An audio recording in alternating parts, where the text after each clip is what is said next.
ശബരിമല വിഷയത്തിൽ താഴമൺ തന്ത്രി കുടുംബത്തിനെതിരെ വിമർശനം കടുപ്പിക്കുകയാണ് ബി.ജെ.പി. നേതാവ് ഡോക്ടർ കെ.എസ്. രാധാകൃഷ്ണൻ. തന്ത്രി കുടുംബത്തെ മാറ്റുന്നതിൽ തടസ്സമില്ല.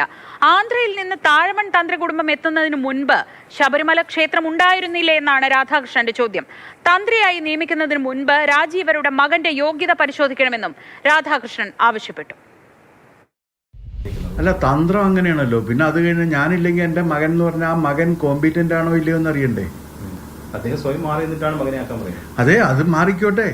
അങ്ങനെ ആക്കാൻ വരുന്ന മകൻ ഈ തന്ത്രവിദ്യയൊക്കെ അഭ്യസിച്ചിട്ടുണ്ടോ എന്ന് എങ്ങനെ അറിയും? ദേവസ്വം ബോർഡ് അതിലെ സംവിധാനമില്ല. അല്ല, ഉണ്ടല്ലോ, അതൊക്കെ ഉണ്ടല്ലോ. ഉണ്ടെങ്കിലും ഉണ്ടാക്കണം. അതിനുണ്ട്, അതിനുള്ള വകുപ്പുണ്ട്. അപ്പൊ അത് വരണ്ടേ? അല്ലാതെ എങ്ങനെയാണ്? ഞാൻ ചോദിക്കട്ടെ, ഈ ശബരിമല ക്ഷേത്രം ഈ താഴമൺ കുടുംബം ആന്ധ്രയിൽ നിന്ന് വന്നതിന് ശേഷം ഉണ്ടായതാണോ ശബരിമല?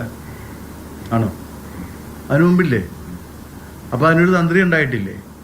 ആ തന്ത്രിയെ മാറ്റിയിട്ടല്ലേ ഈ തന്ത്രി വന്നത്. അപ്പൊ തന്ത്രിയെ മാറ്റിയാൽ കുഴപ്പമില്ല എന്നല്ല അതിന്റെ അർത്ഥം. തൽക്കാലം അവര് മാറി നിൽക്കട്ടെ, എന്നിട്ട് അഗ്നിശുദ്ധി വരുത്തി വരട്ടെ. ആ സമയത്താകാമല്ലോ ഞാൻ അങ്ങനെയാണെങ്കിലേ.